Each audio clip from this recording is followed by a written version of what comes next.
Hola, ¿cómo están, estimados, estimadas estudiantes de Filosofía del Arte en el DAMUS en este primer cuatrimestre del 2024? Bueno, quería compartir con ustedes un análisis de organización en relación a nuestro cronograma. El cronograma es la médula espinal de la materia. Fíjense que incluso están qué vamos a ver cada semana, cuándo aparece la evaluación, aparecen los links de los textos, de los videos. El cronograma es algo que ustedes tienen que estar atentos permanentemente. Bien, la materia está organizada, como ustedes vieron, en 4 unidades. Bien, sin embargo, la unidad 3 y la unidad 4, que están diferenciadas temáticamente, las damos juntas, bueno, por una cuestión de articulación y también de tiempo. Bien, sabemos que este cuatrimestre además empezó un poquito más tarde, bien, y en cada semana tenemos las lecturas y los videos, pero algo muy importante es que al terminar la lectura y los videos de cada semana, ustedes entran a ese documento que generaron y compartieron, ¿no es cierto? El jefe de trabajos prácticos, el licenciado Gonzalo Rodríguez, subió las consignas de cómo compartir ese diario de lecturas y reflexión, donde ustedes van haciendo, como en todo diario, una entrada de tal día y agregan ahí un pequeño texto que no es un resumen, no es notas de cuadros sinópticos de los textos, sino es un destilado de aquello que ustedes consideran lo más importante, lo más interesante, en dos sentidos diferentes.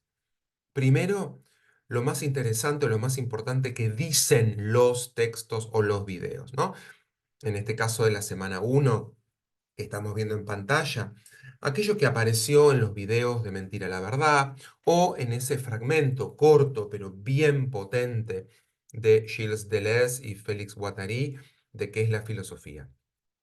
¿Qué de eso ustedes piensan que quieren que quede como idea dentro de su diario?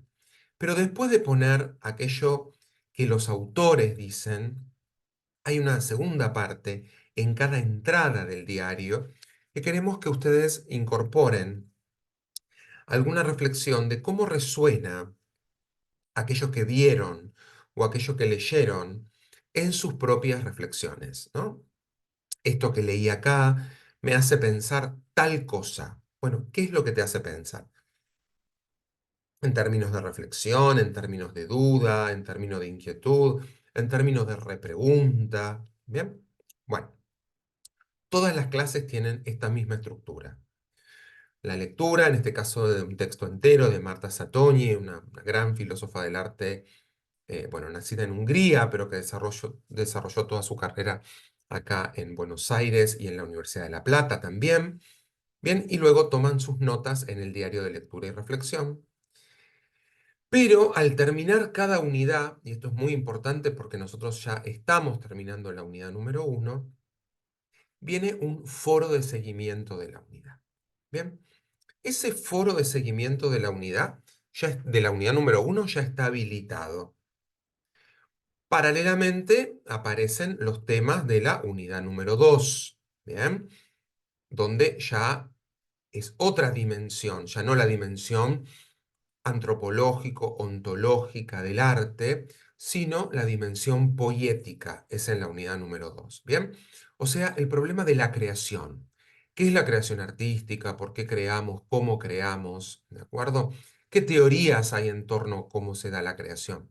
Pero recuerden que antes de avanzar de pleno con la unidad número 2, tienen que participar en el foro de seguimiento de la unidad 1.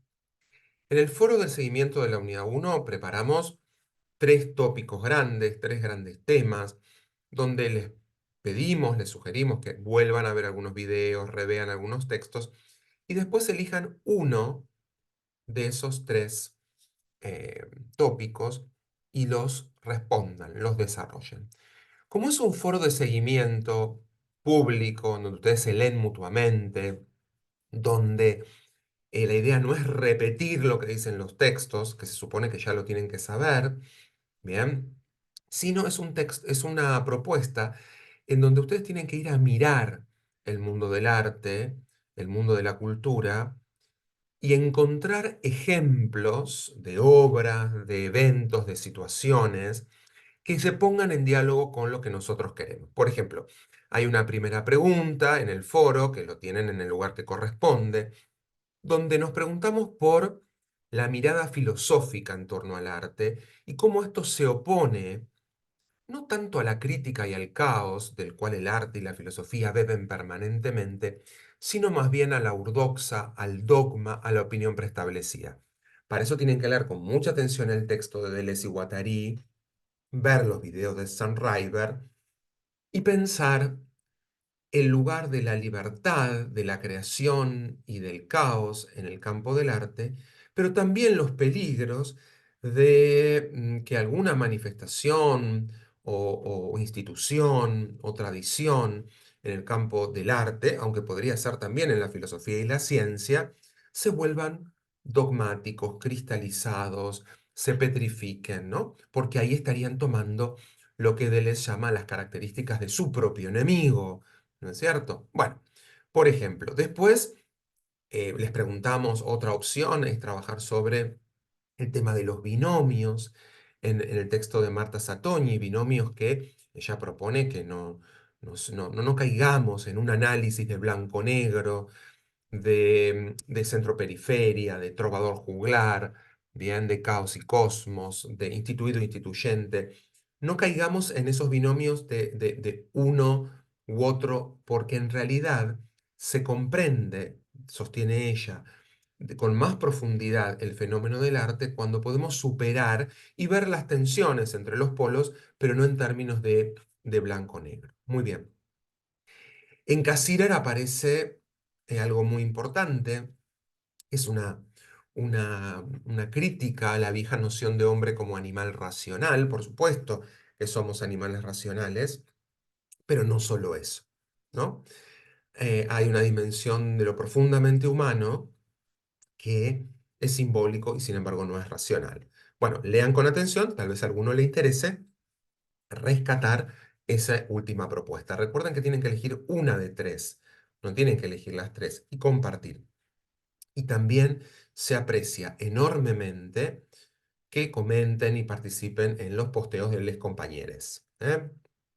Em, Recuerden que estos foros no son estrictamente, o sea, nadie que no los, si no los hace no se van a quedar afuera de la materia, no son obligatorios, pero tienen nota cualitativa de seguimiento que va a influir en el cierre de notas definitivas. ¿De acuerdo? Bien. Seguimos con la unidad número 2, que también comienza ahora. Tienen videos, tienen textos, el problema de la creación. En todo momento tienen que anotar en el diario de lectura y reflexión.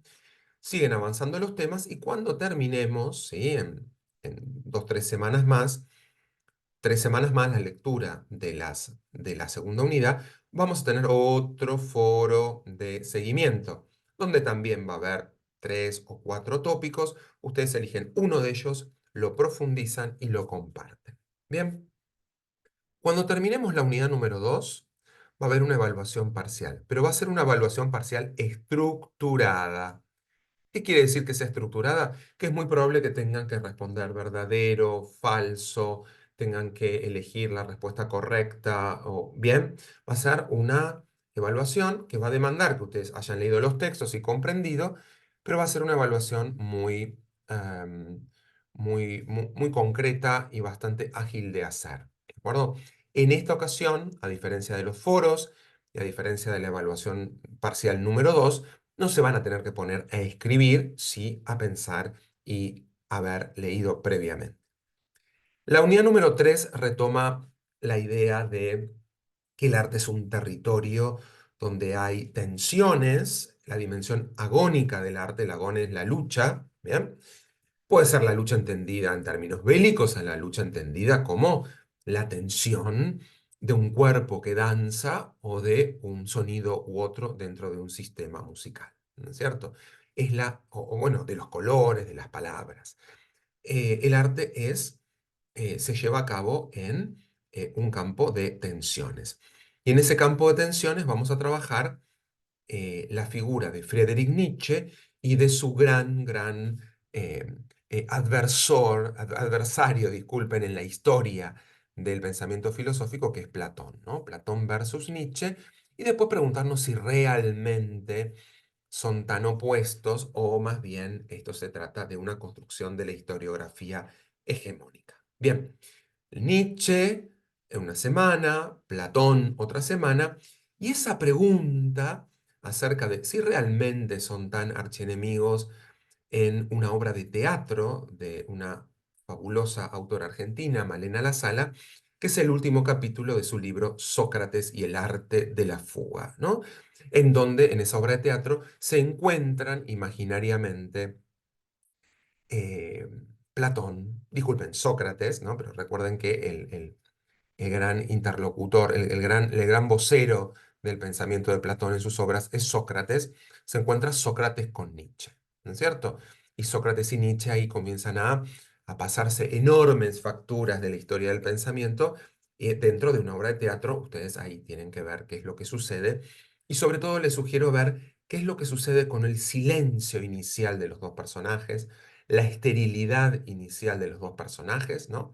Un Sócrates muerto hace siglos, porque el encuentro sucede a fines del siglo XIX, y un Nietzsche enfermo e internado, ¿no? Como de ese silencio inicial se va generando un crescendo hasta cierta restauración de la creación y la palabra, pero a partir de un muy fértil enfrentamiento, ¿no? No un enfrentamiento de destrucción, sino un enfrentamiento al tipo Dionisios y Apolo en el pensamiento de Nietzsche, ¿no? Un enfrentamiento como el caos y el cosmos en Deleuze y Guattari, un enfrentamiento de una tensión necesaria para que esto se produzca. Bien, bueno. em, Después tenemos dentro de la última parte la unidad número 4, que es básicamente el planteo de una semana, ¿bien? Que es la dimensión hermenéutica del arte, el problema de la interpretación, ¿no? Ustedes tienen cotidianamente el problema de la interpretación en el caso de la música, pero la interpretación tiene que ver con cuál es el sentido que le damos a en principio, un texto, que puede ser históricamente el texto bíblico, el texto jurídico, ustedes tendrán el texto de la notación musical, el texto teatral. Bien, ¿cómo interpretamos aquello que leemos, ¿no? Bueno, el problema de la hermenéutica. Bien. Y después de terminar la unidad 3 y 4, que tenemos nuestro foro de seguimiento, pero ahí está unido, porque la unidad 3 y 4 las damos juntas, comenzamos a trabajar con la segunda y más importante de las evaluaciones, que es donde ustedes, después de haber trabajado, pensado, participado en los foros, habiendo leído, habiendo participado de la evaluación estructurada, donde se ve que tienen los conceptos, van a comenzar a producir un escrito propio, ¿no? Para esto, para el escrito propio, es fundamental que ustedes recuperen lo que estuvieron trabajando en los diarios. Porque en los diarios estuvieron anotando cosas, reflexiones, estuvieron anotando ideas que se les han generado. Y esto es muy importante para que puedan escribir su texto ensayístico. Bien, bien. Entonces, vamos a trabajar una semana sobre lo que es escribir en, en el campo de la estética, de la filosofía del arte, de las humanidades que piensan las artes, qué es escribir un texto ensayístico, cuál es la naturaleza del género textual del ensayo, ¿bien? Y ahí vamos a ver unos videos, vamos a leer unas pequeñísimas páginas de una argentina que vive en México hace muchos años, la doctora Liliana Weinberg, que es una de las especialistas en género más importantes de habla hispana, ¿no es cierto? Bien. Seguimos con eso y después tenemos ya en la anteúltima semana, la evaluación integradora, que es el segundo parcial. La evaluación integradora va a ser una evaluación abierta. Ahí sí van a tener que ponerse a escribir. Eso no hace falta que lo dejen para último momento, se los estoy avisando ahora. Ya cuando van haciendo el diario, ya van agregando cosas que tal vez sean semilla para esta evaluación integradora. La evaluación integradora va a tener dos partes. Una parte A, donde vamos a hacer preguntas que vienen de los foros. Recuerdan que hay tres foros integradores, no obligatorios, pero integradores, de la unidad 1, de la unidad 2 y de la unidad 3 y 4, juntas. ¿Bien? Ahí se hicieron tópicos, se hicieron preguntas, se hicieron planteos. Esos mismos planteos van a volver en la sección A del segundo parcial. Y después va a haber un ejercicio donde les vamos a pedir que hagan una reflexión, redacten una reflexión ensayística en su segundo parcial. La parte A son preguntas conceptuales, la parte B es la redacción de un ensayo propio donde ustedes exponen sus propias ideas, ¿no? Muy bien. Por supuesto que tiene todas las instancias obligatorias de evaluación, tienen su recuperatorio. Bueno, les mando un gran saludo, espero que participen en el foro de la unidad número 1, que se pongan a leer la unidad número 2, que hoy mismo quedará habilitada para su lectura, y cualquier duda comentan en el foro de consultas generales. Les mandamos un gran abrazo y espero que estén muy bien.